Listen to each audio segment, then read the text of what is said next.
Hello and welcome to Model Railroad Academy Live. We're coming to you from our fancy new setup here. I am Miss Choo Choo, and you are? I am Doug, otherwise known as Mr. Clickety. Mr. Clickety, yeah. So it's been a minute since we've done a Model Railroad Academy live event. So why don't you tell us what you've been doing, Doug, since we last saw you? What's new? Well, I think the last episode we talked about taking train rides. I took a train ride with my son, and that time it was on the Sunset Limited between New Orleans and Los Angeles. And my son liked the train ride so much, and my son and I both love history. And so we did another trip where we took the Amtrak Empire Builder from St. Paul, we're in Minnesota, St. Paul, Minnesota to Seattle. Oh, long trip. Yeah, 2 nights in the train, but I got to tell you, it is so fantastic. Yeah. The Empire Builder goes right through Glacier Park. Ooh, and of course very scenic. Now here we are, this is leaving St. Paul. Yeah, this is the right one. Right this is leaving St. Paul. Anyway, we left at 10:30 at night from St. Paul, but it's scheduled that way so that you go through Glacier Park in the daytime. Oh, so you can see everything. And it is just fantastic from the train. Interestingly enough, this is on the old Great Northern Railroad line, and you go through the 2 longest tunnels in North America on this route. The first one is in Montana called the Flathead Tunnel, which is about 7 miles long. Wow. And then the second one is in Washington State called the Cascade Tunnel, and that's about 8 miles long. Wow. Very dark for a long time. Oh, yeah, it's really cool to have gone through this. And then we got to Seattle about 10:30 in the morning. Oh, so you got like a full day there, lots of time. The train was right on time. The Amtrak personnel are fantastic. I can't say enough about Amtrak, and I hope other people get a chance to try some of those long distance trains. It's really a lot of fun.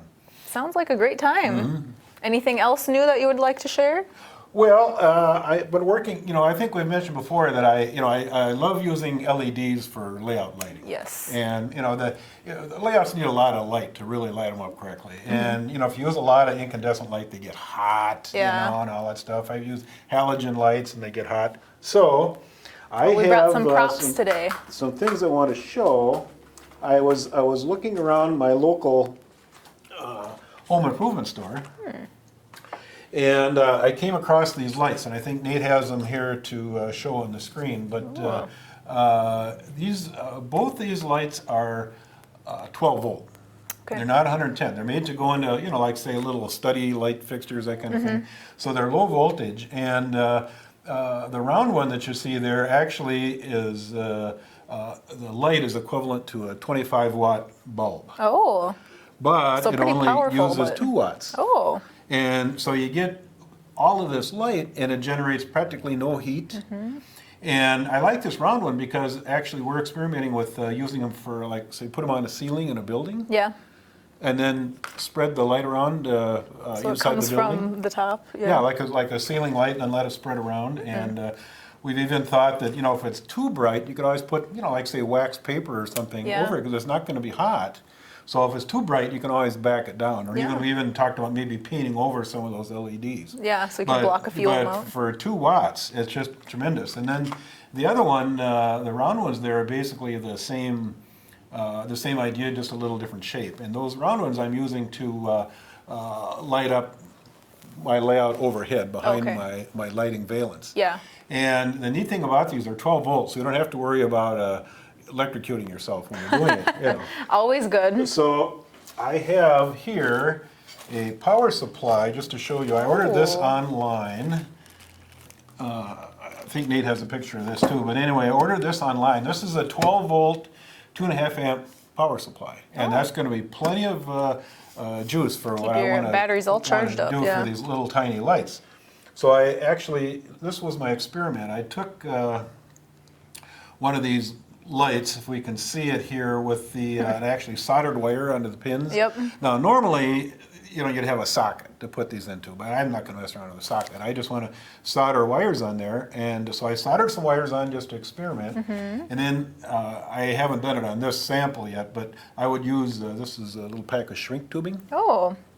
It looks like little coffee straws. Yeah, well, you put heat on these and they shrink tight. Oh. So you slide them up on the wire and then it will cover up this exposed, where the Yum. metal is exposed there. Slide them up on there, just cut it long enough, you cut an inch of, maybe an inch of that tubing, slide it up there.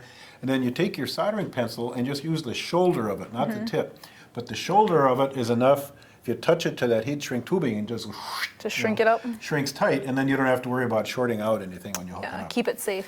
So what I'm going to do between now and our next session is install, I think, about 8 of these, this type here, about 8 of these across my layout, Yeah. and just see what kind of a difference it makes. Cool. But it is so neat to not have that heat. Yeah. Then I have one other thing that goes along Oh. with this, which is kind of a little trick I figured out. This Ooh, is some actual shiny tin duct tape, Oh, tin duct tape. real tin. Is it is it Yeah, it's flexible? real Oh, it thin holds tin. shape a It's- little bit too. It's real metal, and so of course, if your ducts are leaking, you can use it for that. There you go. But what I use it for is I put this on the backside of my valence Yeah. as a reflector. Oh, very handy. So you don't have to worry about heat. Yep. And I just stick this. My valence is made out of 1/8" masonite. Oh, And you want to hide the source of your light. You don't want to. You want to see the result of your light, but you don't want to see the source. So anyway, I put this in the backside of the valence as a reflector, nice. and it works great. So that's just a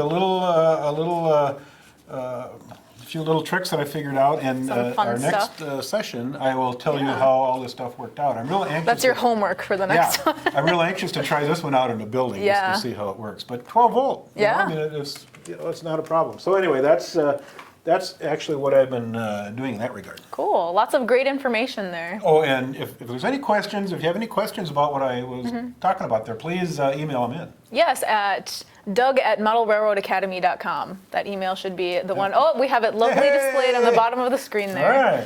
Yes, and we're going to go through some photos that Doug has to look at and critique. But while we're doing that, start thinking of any questions you may have and start submitting them live below so that we can answer them in all the time that we have left. So I think you have some photos we want to look at. We'll pull those up on the screen. The last time we, come on, go to edit. Oh, I think you're on it. Oh, I had edit. The last time we did this, we had some other photos, and there were more. Oh, there were a couple that were more. Like 19, maybe 30s, kind of downtown, more commercial kind of things. And I thought we'd try up something. Some more a little bit, landscape style A stuff. little bit different this time, just to see what we got. So, for example. Let me see, this is a beautiful scene, first of all. I love it. I love all the trees. This was Lots of taken trees. at a show, and I don't remember exactly where I took this picture. It was at a Model Railroad Convention, and we were out on layout tours. And the scene is put together so well. I mean, I really can't even critique it.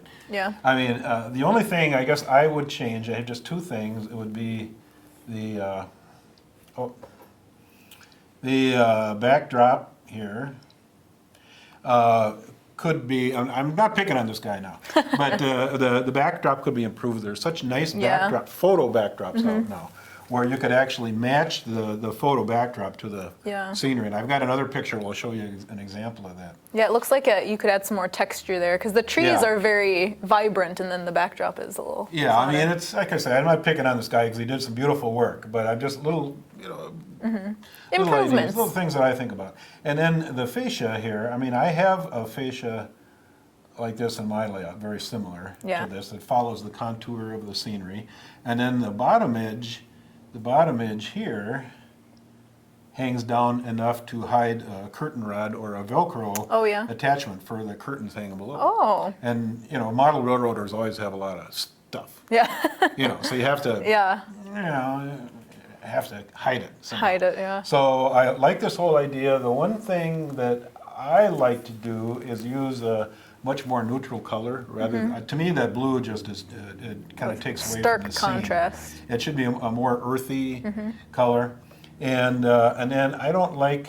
There again, I'm not picking on this guy because I don't even remember who it was. So, but these screws, exposed screws, to me they take away from Yeah. the scene too. And I use I use a pneumatic nailer. Oh, I'm not sure what that is. Well, Describe it's a nail it. gun, nail gun. Oh, okay. Yep. With finishing nails, and then shoot them in with a pneumatic nailer and putty over the hole, so there's no Yeah, so it's all screws flat. showing, so it's very smooth. I mean, you want your eye focused on the layout, Yeah. not the fascia. And So would you recommend like painting it the color of the sand there on the well, bottom, something or a the real neutral color, yeah, like maybe the color of the rocks there, or something like that. That just so it blends in better. But and then another thing, this is very kind of picky again, but you see how that top edge of the fascia there shows. What I like to do is bring the scenery over that edge here, so that you don't see the edge of the masonite. And I would do the same thing with the curtains underneath there. I would do them a more neutral color. But otherwise, I think this is a fantastic photo. So what I wanted to show you, let me. Oh, sorry. I'll get used to this. I want to show you another one here if I can find the picture. Here's a really neat scene coming up here. This scene. Oh, lots going on here. Now, I want you to look at this because now it's hard to even tell where the 3D scenery quits Yeah. and the 2D scenery starts. Well,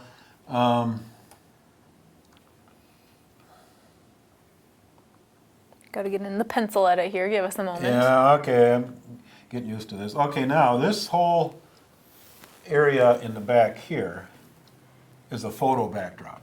Okay. And it was chosen specifically to match, now this is supposed to be, it's kind of generic, but Colorado scenery. Kind Okay. of rough, Rocky, Colorado mountainous. scenery. And in a photograph, it blends in so well. I mean, I think this is just an absolutely beautiful photo. Yeah, very seamless.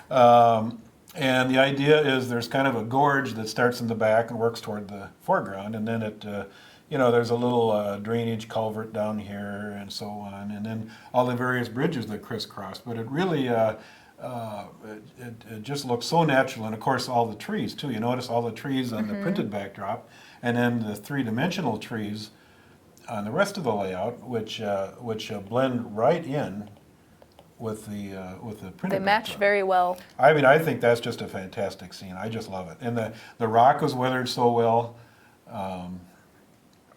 This is a layout that's a local layout here, and it's going to be on the National Narrow Gauge Convention tour. It's coming up the first weekend of September.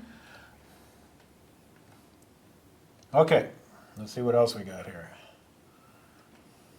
This, I'll show you. I don't know this one. I didn't really mean to get this one in there, but I'll show you this one. This was out in California, and believe it or not, these are all helixes. The guy built a freestanding building, which Wow. The first comment was when we got out there that his freestanding building was bigger than his house.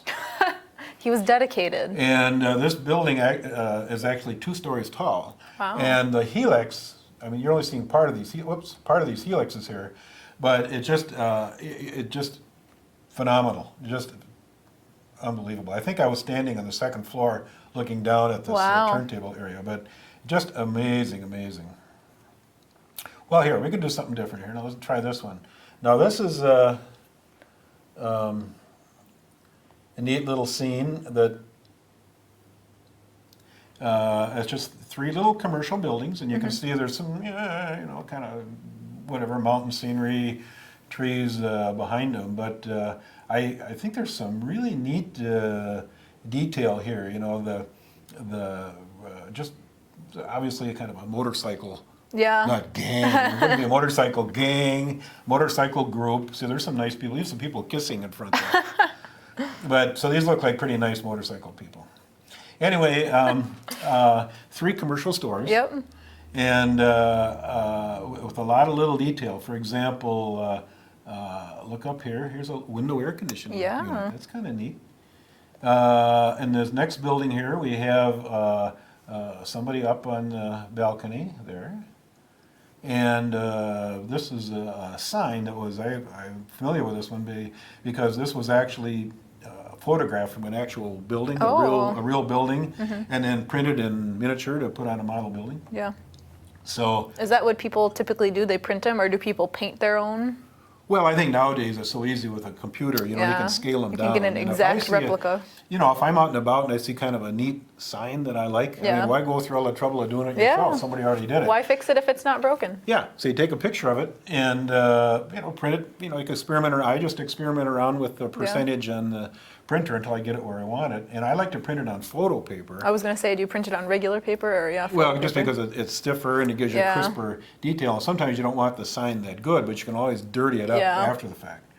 So, and this is kind of neat too. I like this where somebody drying some jeans hanging over the railing there, All the little details that bring it to life. Yeah.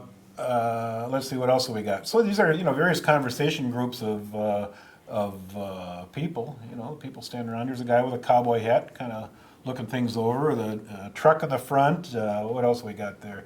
Garbage cans over here. And I do like the signs in the building windows. Yeah. And that Variety really in adds a there. lot of character. And a vertical sign hanging on the side of the building. And I don't want to draw all kinds of arrows all over the place here, but here's these awnings, aren't they nice? Yeah. What do you think they made those out of? Well, I think those might be a pre-formed one. They look like a pre-formed one that I've seen. Purchase them like that? But the other one over here, the striped awning, Yeah. Judy's store, is actually, you can actually go to, like, say, Google Images and just get stripes. Yep, and just put it right on there. And then you can take a pinking shears And just cut along and the cut bottom them so there. you get the lines there. So Nice and even. yeah, the cutouts, the little, whatever you call those, the little flaps hanging down. So, and then you can cut little triangles for the sides.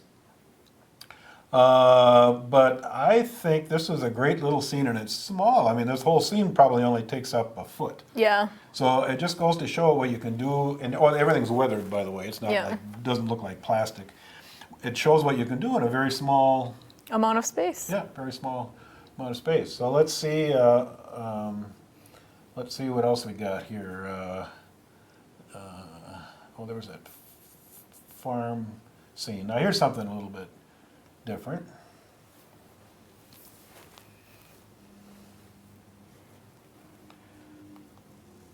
Now this is HO, and I remember the layout. The layout doesn't exist anymore, but it was done with materials that, this was quite a few years back, probably 20, 25 years back. And it was done with materials that were maybe not quite as sophisticated as what you can get today as far as the models and all that. For example, this barn is a old Plasticville barn, which was kind of almost in the toy train category. Yeah. But it was well done in the fact that it doesn't look plasticky. It was painted They've in a weathered it well. dull finish Yep. and weathered and all that. And I just love the little details. Here's a guy in a cowboy hat standing there looking at that pickup truck. Probably trying to figure out what he's going to do next there. Should I get in my truck and drive into town?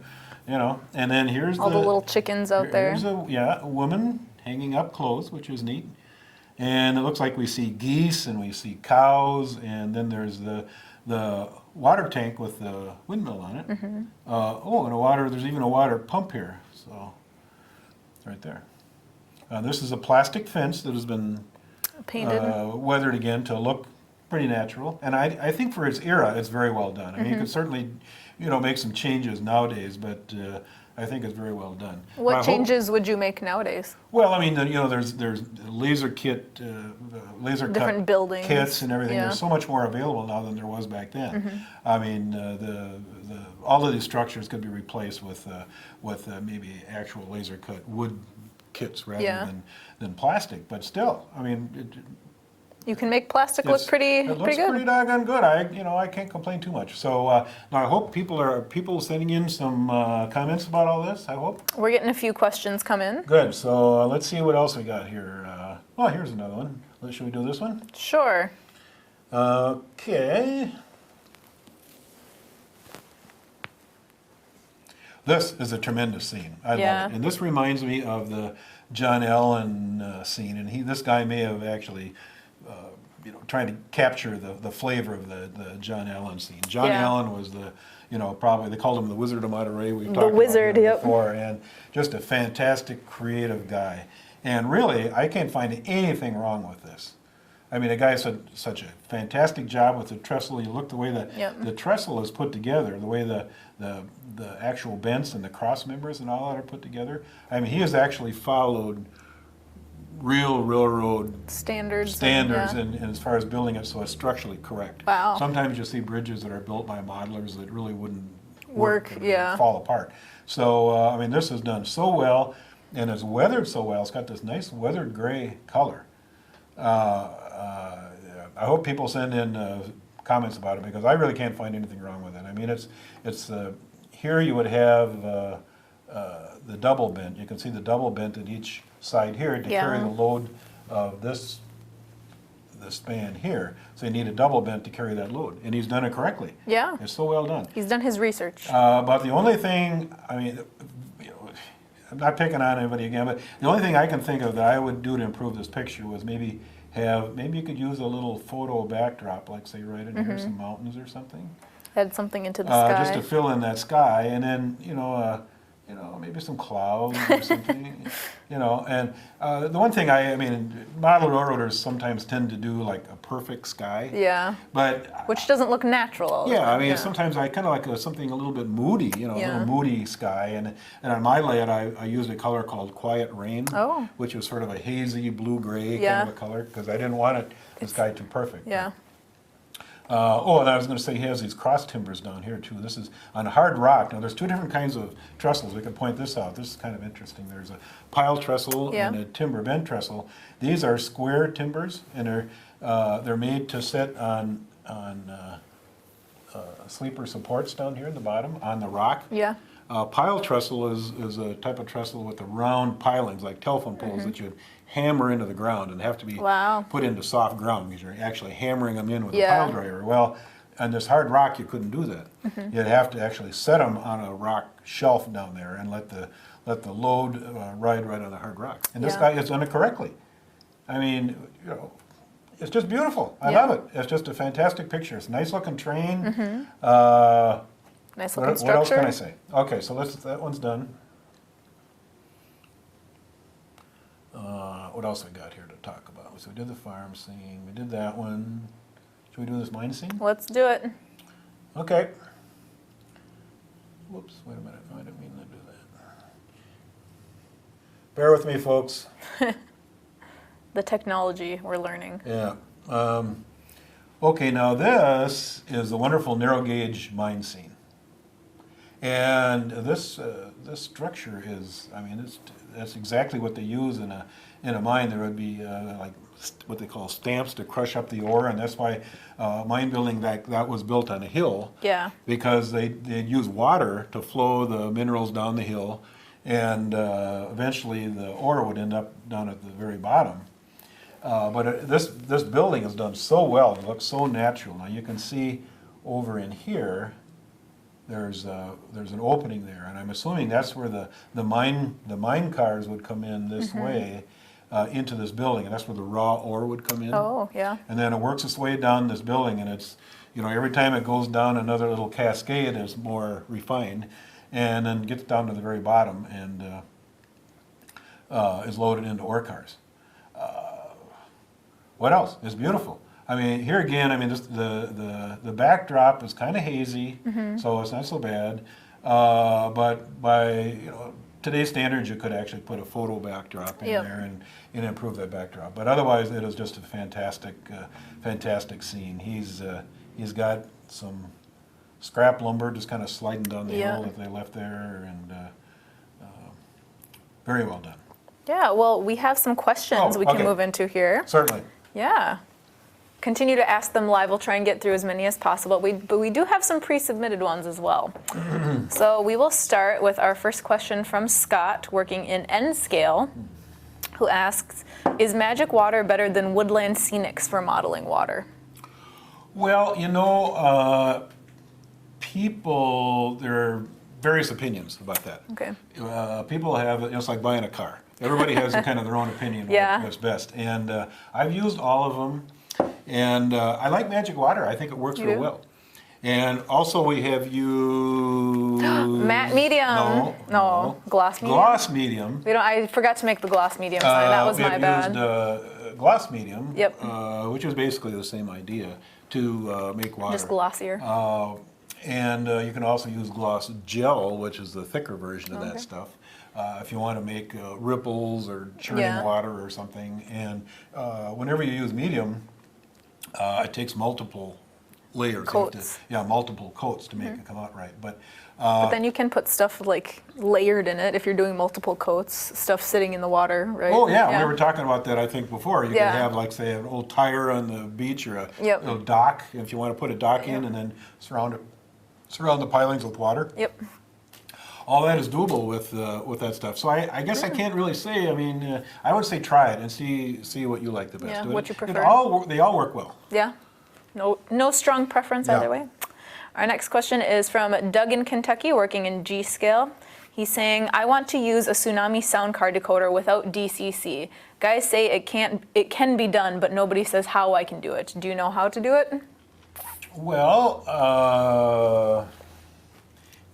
I haven't tried it. I've seen the Tsunami sound cards and I've seen them work on DCC. Yeah. But of course, the sound card ultimately has to run. The circuitry has to run in DC. Mm-hmm. So there would be a way of doing it. I couldn't tell you exactly how. You'd have to be able to get into the circuitry, and that might be something that Soundtrax. Oh. You can call up their technicians and tell them what you want to do, and say, how can I break into this the circuit board, Yeah. so that I can just use plain DC, like either track power or battery power. I mean, there's got to be a way of doing it. Yeah. But I haven't tried it. All right. Our next question is from Anne in Rhode Island, working in iScale. I moved and had to cut track to move my layout. Do you recommend pins or splices to reconnect your track? I wonder if she's using tubular rail. It does not specify. When I think of pins, I think of like say 3-rail Lionel or maybe American Flyer, which has actually rolled tubular Oh, metal, so yeah. there's kind of a hole in it where you can put in a pin. Yeah. And if that's the case, I would say, well, yeah, I mean, sure, why not? It'll keep your track Yeah. lined up. So if you can get a pin in there, sometimes when you take it apart, the hole can get kind of bent out of shape. And Oh. you might have to take like an awl and stick it in there and Yeah. kind of Maintain the shape. get the hole round again. But I would certainly use pins if you can. It Yeah. just keeps everything lined up. All right. We have a live question from John asking, I'm building an HO scale and was wondering what materials do you use to make telephone poles, the whole thing, wires, transformers, cross arms, and the insulators? Well, there's a lot of products out there Yeah. that you can buy. Actually, for my layout, I used chopsticks. Oh, chopsticks. Or it's actually, depending if you have a Interesting. smaller scale, you can buy those little. They're small. They're like a chopstick, but they're a miniature skewer stick. Oh, like a bamboo skewer? Maybe 6 inches long. You can buy in the grocery store. Yeah. And those will take stain. They're already round. They're tapered. Yep. And then there are various people who made cross arms. I think it was. I'm trying to remember who that was. It was.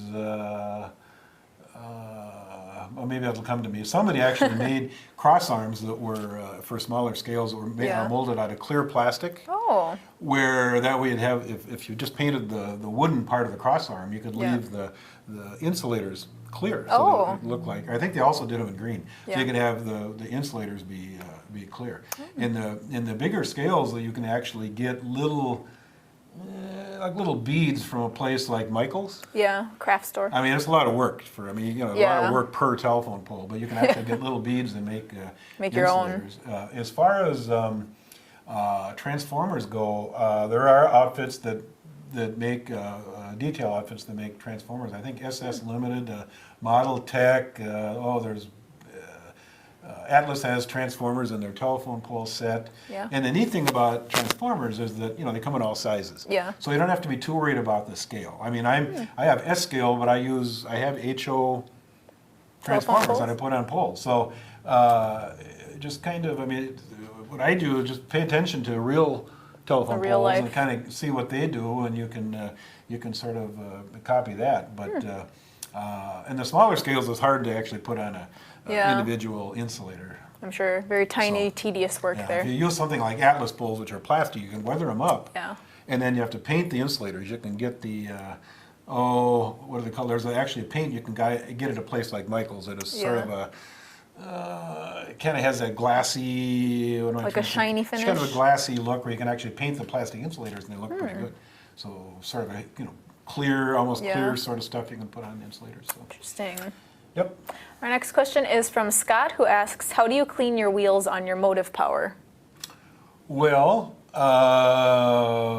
does he say what scale he's in? Nope. There are different ways. I actually, on my layout, I use, I put a paper towel. What do we have? We can use as an example here. I don't know. A paper towel over the track and wet that down with Goo Gun. Yep. And I put one end of the locomotive on powered track and let the other end of the locomotive spin on the paper towel. Oh. And it'll just, with the Goo Gun, it'll Clean it all actually around. clean the stuff off the wheels. And Wow. then when you get the one end done, you can reverse it and do the other end. And I mean, that works pretty good unless your locomotive is really dirty. Yeah. KD has made a kind of a wire brush thing that you can hook up to the track. And Yeah. so when you Oh. touch the wire brush, it actually powers the wheels. And so if your wheels are legal. really dirty, you can actually do a wire brush type thing. So that's, yeah. Depends on how Yeah, dirty yeah. your wheels are. All right, let's see. Next question is from Tim, who asks, do you have any recommendations for LED lighting above the tracks of an underground passenger station? Ooh, now he's talking my language. I like this guy. We were actually talking, I'm working with a guy on an N-scale layout, and he wants to light up his platforms. And I don't have a sample here. I think I've showed it before, but you can actually buy LED light strips that are on a piece of tape that's maybe, I don't know, a little over a 1/4 inch wide. Oh. A little tiny square LEDs. And you can buy them from Amazon, and they come, you can get 300 LEDs per 5 meters, or there's another one where you can buy with 600 LEDs Yeah. per 5 meters. And 600 LEDs for, the LEDs are maybe 3/4 of an inch apart or something like that. Yeah. And that might be too much for a platform. So we're talking about maybe using the 300 LEDs, which are so far apart in a 5-meter strip. And then if they're still too bright, you could always, it's so easy to hook these up Yeah. and install them. You could always like paint over Yeah, I every was other going to one. say, I paint mean, one out black or something. It just makes it so easy. All you do is stick the strip up on the underside of your platform Yeah. canopy, and basically you're done. And it's 12 volt. They hook up to 12 volt. Yeah. Easy. You don't have to go through. I mean, you could put individual LEDs in there, Yeah. which would be a lot of work. Yeah, it but, would be. you can certainly do it. All right, our next question is from Lee, who asks, where can you get nut and bolt castings for HO scale? I think Grant Line, maybe Northwest Short Line. I think Selly from Selly Products from Bowser. Anyway, those three come to mind. A few different options in there. different scales. Yeah. Yeah, they're definitely out there. Okay. Our next question is from Philip in Pennsylvania, working in HO scale. I have looked at a couple of DCC starter systems at modeltrainstuff.com. Here is my question. How are DCC systems connected to the tracks? Are they connected in the traditional DC way, 2 wires? Also, is it possible to disconnect the DCC system and connect my DC transformer to run my DC locomotives? Many D's and C's there. Good, that's a good question. Yeah. Okay, and I think maybe we've gone through this before, but actually in the early days of DCC, a lot of people, they weren't sure about DCC Yeah. and all that stuff. They wanted to just try it out and not get in too deep. And Yeah. so, yes, the DCC hooks up with 2 wires to the track, just like a DC would. But what we did in those early days would use a double pole, double throw toggle switch. Okay. And then have the pair of wires from the DC come into one side of the switch. The DCC come on the other side of the switch, and the 2 center terminals will then go out to the track. Okay. And that way you have a selector switch there. Put the toggle switch in one position, it's DC. Yep. Put it in the other position, it's DCC. So you have everything right there. Otherwise, the layout wiring is all the same. Yeah. Oh, very handy. Our next question is from Sean in Georgia, working in HO scale. Is there any putty-like substance to fill in minor gaps in tracks? Whoa. Well, I mean, generally, it kind of depends what you're doing. I guess if you want an insulated gap, I've used epoxy, 5-minute epoxy. You can just smear a little epoxy into the gap, and then when the epoxy's dry, then come back and file it smooth. Down. I've also done that with plastic, a little block of plastic in the gap. Yeah. Super glue that in. And then you do it a little bit bigger than the rail. Yeah. And then when the glue is dry, you can go back and just Sand it file down. it off a little bit and get it to match the rail. And either one works great. Some epoxy or some plastic there. All right, our next question is from William in New York, working in S scale. Your scale. I like that. I received several engines over the past few days and have started messing around with them. However, the engine wants to run, but something is causing the armature not to turn when trying to turn it by finger. It seems like something is jammed or something in there. Any guesses as to what's wrong with it? Well, he didn't say what kind of a locomotive. No. Well, I mean, it could very well be there's something jammed in the gear train. Yeah. And that could be anywhere along in the gear train. I guess the first thing I would do, depending on the locomotive, I would remove the motor. Okay. Did he say they've been sitting for quite a while? Yeah, I think so. So it could be that the motor is just kind of gummed up too. So I would take the motor off the locomotive and just see if the motor runs free by itself. You know, make sure you lubricate it and everything. And if the motor runs free, then you're going to have to work your way down, kind of a process of elimination down through the drivetrain until you find out where it's jammed up. See where the problem is. It could be sometimes like grease. If it's old grease, it can harden up and just kind of solidify. Yeah. So it could be any of those things, but I think I would take the motor out first and try that. And you know, you can even let it run if it hasn't been run for a while. Just hook it up to some power and just let the motor run by itself for a while. See what it does. Loosen itself up, you know, and then while it's doing that, you can look at some of the other parts of the drivetrain in the locomotive. Good advice. Our next question is from Mark in Delaware, working in S scale as well. What do you use to adjust the voltage to accessories for your layout? Well, I think we've mentioned this before too. I like using power supplies, like say this one here. Now this is a DC power supply. Depending on what your accessories take, I mean, if you're running, like say, little incandescent light bulbs, you don't need DC, you could do that in AC. Yeah. But you can actually buy what's called a dimmer control to hook up to a lamp. Yeah. It's a little thing that you plug into the 110 volt plug in your power supply, or in your lamp. Yeah. And then it has another cord, it's over here, and it turns the lamp into a dimmer lamp.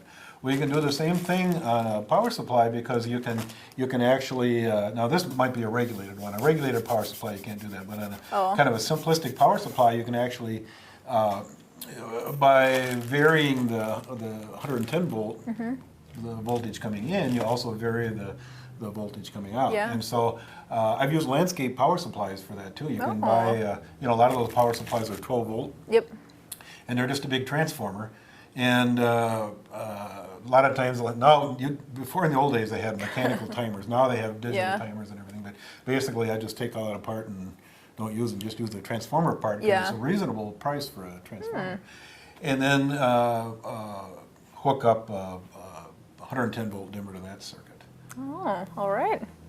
Our next question is from Gino in Washington, asking, what is the best type of or brand of insulation foam sheet to use as a base for scenery? There's some variety out there, but I haven't heard this discussed. I'm ready to buy. Oh, Gad, I don't know if I can tell you the brand name. I mean, we go to the home improvement center and buy, at least here, I buy the rigid pink foam. And I don't know, Celotex or whoever makes it, I don't know. I don't even know the name either, I just know it as pink foam. Rigid pink foam, and you can buy it in different thicknesses. Oh. So, and I didn't know there were multiple layer it up, varieties. and you can use, like, say, panel glue as an example to glue it together, and you can do basically whatever you want. I think I mentioned that story our last session. I worked with a guy who was doing a layout for his grandkids, and he's doing a tabletop HO layout, but he's got these grandkids that love the train, and so he's bringing the mountain all the way to the floor. Yeah. Oh, so they can get down to it? And the floor level is a cave for his grandkids. And the whole thing is made out of pink foam. It's just amazing. But, you can do so much with pink foam. Yeah. If you have one of those hot irons to cut through to carve through it. I mean, so shouldn't be any problem. Just Yeah. go to your home improvement store wherever you are, or Home Depot, Yep. or Find that something, pink and foam. whatever. Just tell them you want the pink foam. Doesn't matter what brand it is. And they'll take you there. Our next question is from Everett in Rhode Island, working in HO scale. I will be using my 2% grade on my HO layout to gain height to cross over to another track.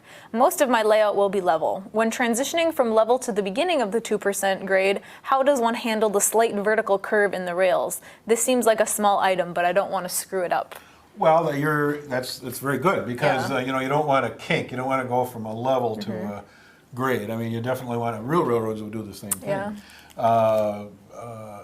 Basically, I mean, you can eyeball it. Also, I think we talked about, if you use a rigid piece of wood. Now, this might be. Yeah. This is a little too thick, but you can actually take like a yardstick, a wooden Yeah. yardstick, and actually bend it, and it'll conform to a nice, Oh. even Yeah. arc. And you can use Make a that nice as a guide. curve.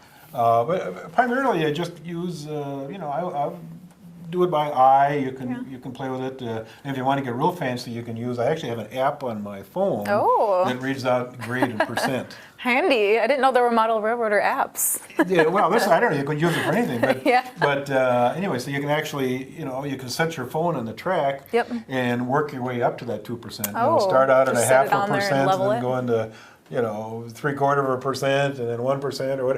Work Yeah. your way up. So. Yeah, I mean, by eye. By eye. See if you can eyeball it. Our next question is from Jim in Pennsylvania. I'm thinking about getting a Broadway Limited Great Northern SD7 for my early 70s era switching layout, BN branch. As it comes, the orange is too bright for a switcher that's been around for a few years. I've seen a photo of one in 1970, and the orange appears to be much more subdued, like it's sun-bleached. How do I weather it to look similar to this? A very weak whitewash? Do you have any suggestions? Well, that's a very good question. And I think the best way to do that is, and I know exactly what he's talking about. The best way to do it is actually to mask it off and just paint only the orange, not get it on they have a dark green, it's orange and dark green. Not get it on the dark green, but you can actually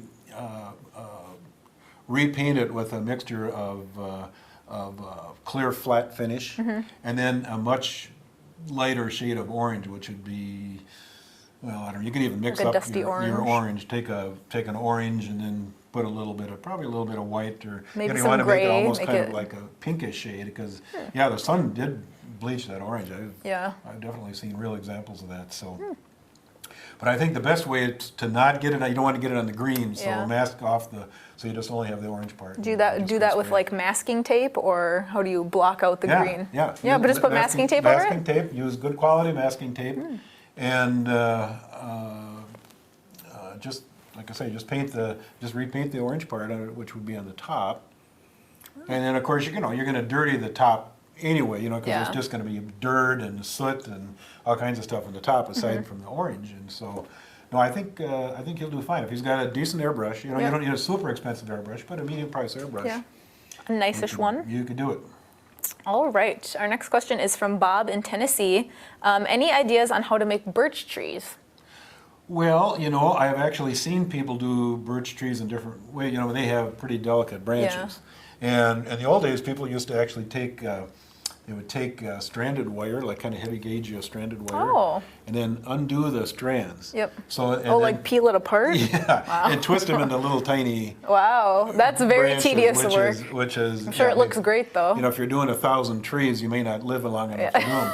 But Too many trees. people also use super trees, which you Super can buy through trees? Scenic Express, and that it's some kind of foliage Yeah. that comes from, I don't know, Scandinavia someplace. But anyway, it's a very delicate kind of a foliage that looks like a real tree. Wow. And it's kind of tan the way you get it. Yeah. But you can spray it with kind of a Any birch color? Yeah. tan white kind of a color. Spray the trunk first before you Yeah. put the foliage on it, and then I feel like Scenic Express has all different kinds of foliage, and so if you want to get the right kind of leaves, I mean you can actually There's pick all different kinds, yeah. a leaf foliage that looks Birch. like a birch tree. I mean that would be the easiest way. And I think we've also talked about making a tree machine before, Yeah. where you can take one of those 5-gallon buckets you buy at Michael's home or improvement yeah. store, Yep. Any home improvement and store. you put a little low voltage fan in the bottom, And you basically make your tree like you're making cotton candy. You spray Oh. it with spray glue. Yep. And then you have a lid on the top with a little hole that's big enough for the Yep. tree. You have the fan Stick it going. right you stick in it there. The fan is blowing this stuff all around like Yeah. this, You stick the tree in there and just Spin it around. just Efficient trees. That's very you can efficient. clean it out and actually make cotton candy too. Yeah. If you wanted to later. If you wanted to. All right, our next question is from James in Florida, who asks, in my layout, it's an Oregon B9 era 1973. One of my industries is a regional bakery. What type of tanker cars do I need to ship corn syrup and vegetable oil?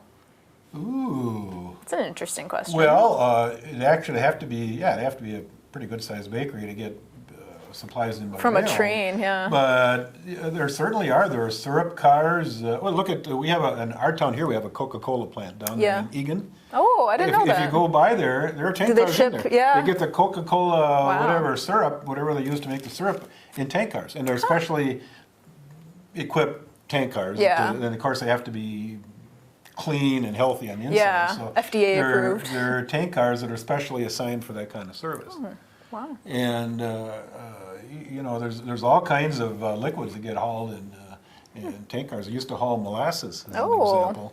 I think they still do. But the molasses, if it cooled down, it would thicken up. Yeah. So they have to warm it up. So it would come out of there. Yeah. Otherwise, Otherwise it's just a big, block. thick glob in the tank car. So they have to warm it up to Yeah. bring it out, and they put heaters Interesting.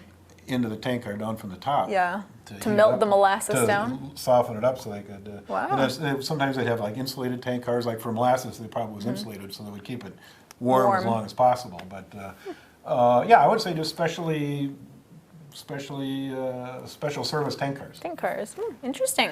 Our next question is from Dan, who asks, this is a decal question, what is the best way to apply old or new stock decals, he means. Heard I should coat the decal with clear coat prior to a water soak to prevent any disintegration of the decal. Should the surface be flat, satin, or gloss? And to fix the decal, should I use a dull coat or a gloss coat?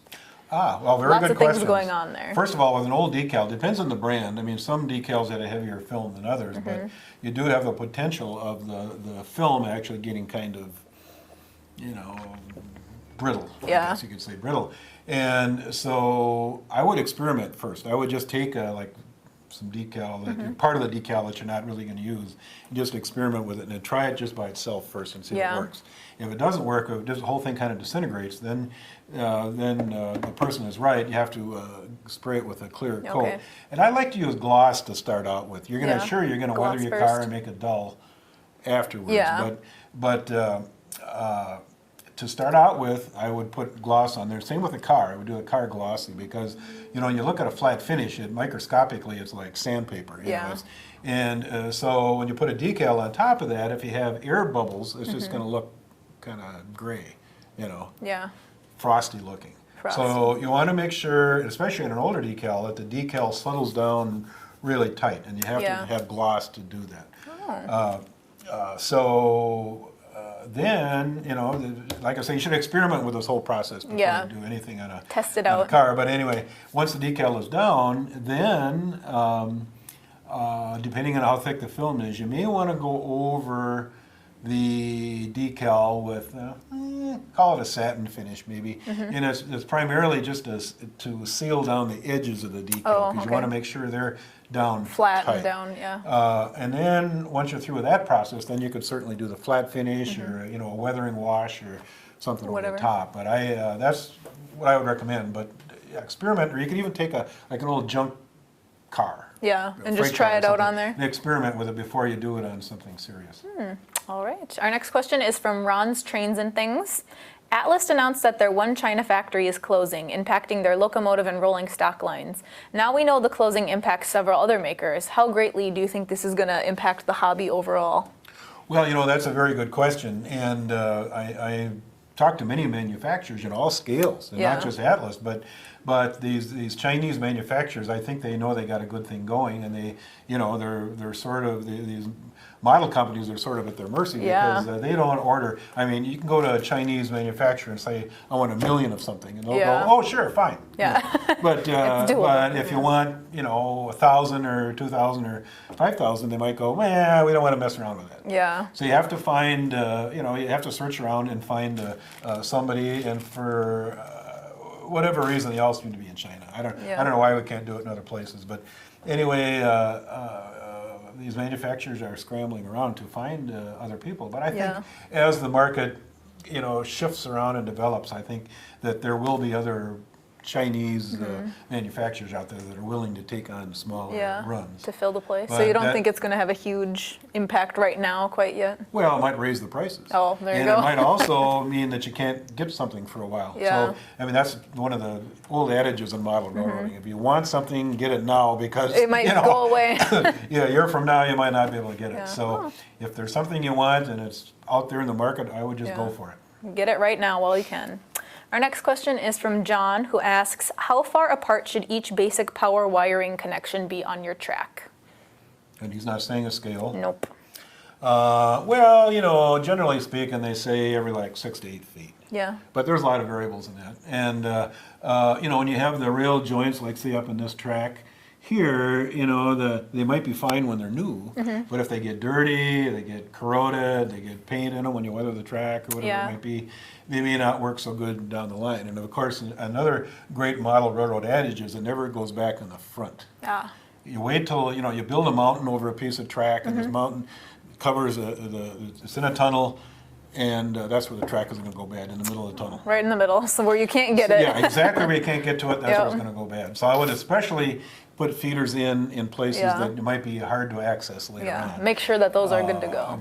And it can't hurt, when you're laying the track, it's not that hard to put in extra feeders. So if you do it, try to, a rule of thumb, every 6 to 8 feet is, I think. Especially in your tunnels, so that you don't run into that problem. Our next question is from Ellard in British Columbia, working in HO scale.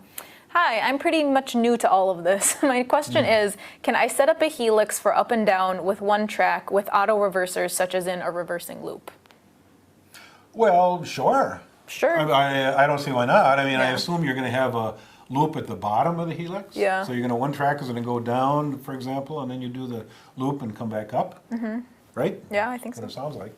Anyway, there's no reason why you can't or maybe he's talking about a single track with a reverser. Maybe what he wants to do is come down with a single track and do a loop at the bottom and then come back up. Maybe. So the whole helix would be a reversing section? I mean, all of that is certainly doable. There's no reason why you can't. The trick would be to determine where you want to put that reversing section. I had another guy send me an email this week, an email question, and I told him it was too hard to do it verbally. I needed a diagram, and so I told him to email me a diagram, and he's going to do that.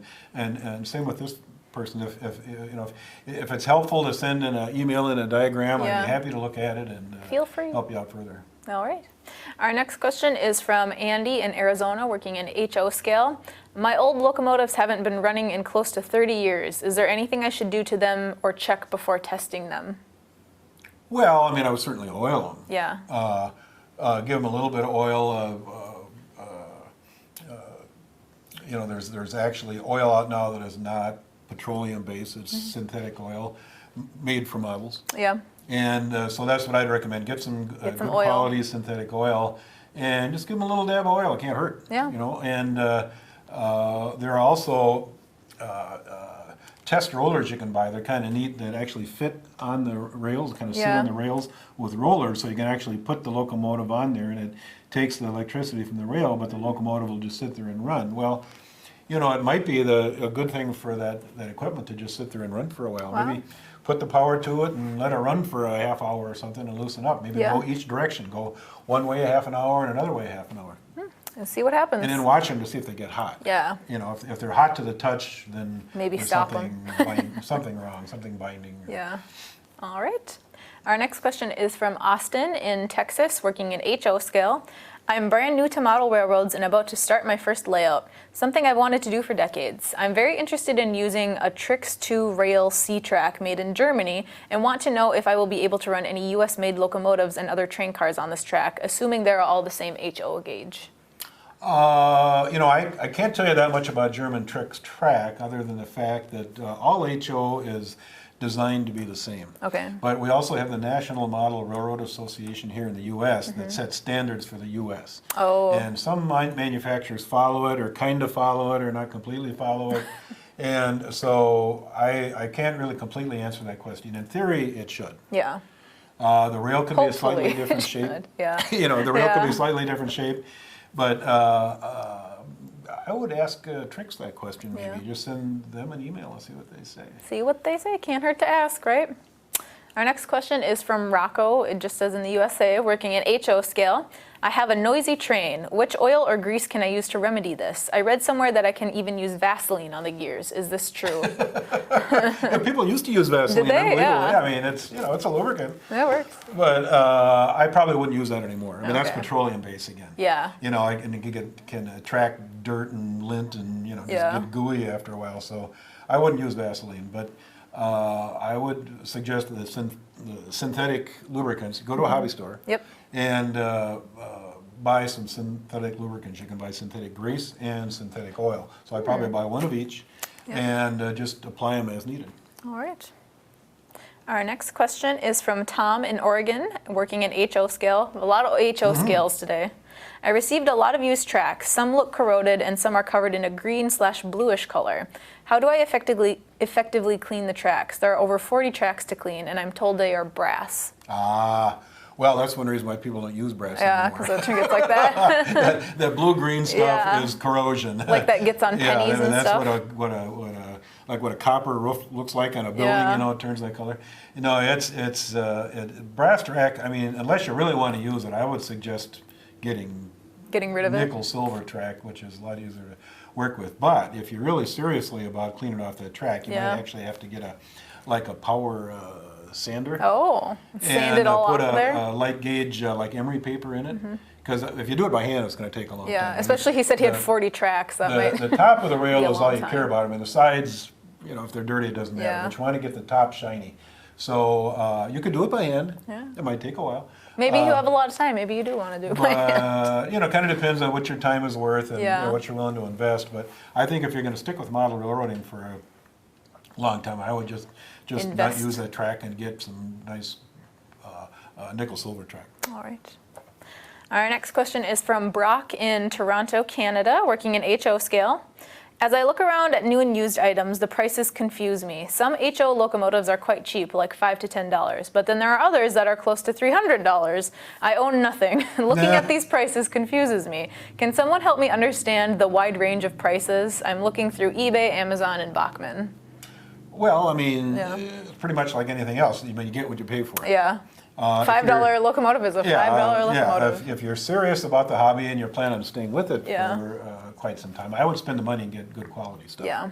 I mean, the poor quality stuff actually would tend to drive you out of the hobby. Oh, really? Yeah, 'cause it starts you'd falling have so apart, much trouble yeah. with it. And so I would start out with reasonably good stuff. I mean, you don't Yeah. have to spend a fortune, but if you're going DCC, of course, if you buy a locomotive with sound, Yeah. that makes them more expensive. Yeah. So if you're starting out in DCC, you could buy a DCC locomotive without sound. for It literally example. has all the bells and whistles. Yeah, literally. So something to think about. But Yeah. I've been in the hobby my whole life. And Yeah. so if you're going to be in the hobby for decades, you might as well start out with the good stuff. All right. And I think this is our last question we're going to be asking here, and it's from George in Virginia. I'm asking for your recommendations on a good quality HO steam locomotive, looking for DCC with sound and smoke. Era is not important as I now plan to model 1930s to present with 3 to 4 trains total, one of them being steam. Thanks. Well, the previous question there was, he mentioned Bachman, Yep. Broadway Limited. Walthers makes a nice line of locomotives that have sound, and some have smoke. I don't know if all have smoke, but there's quite a bit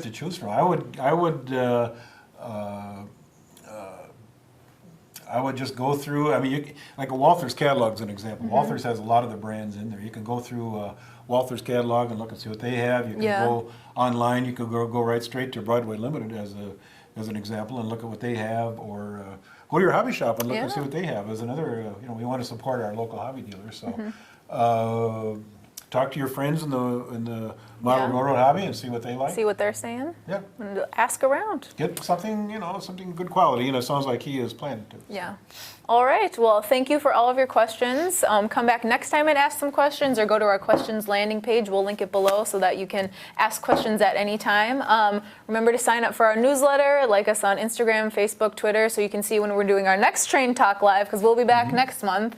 But until then, I'm Miss Choo Choo, and you are Mr. Clickety. And remember to run trains. Do we have our sign? Nope. Run trains. Run trains. Bye. See you next time.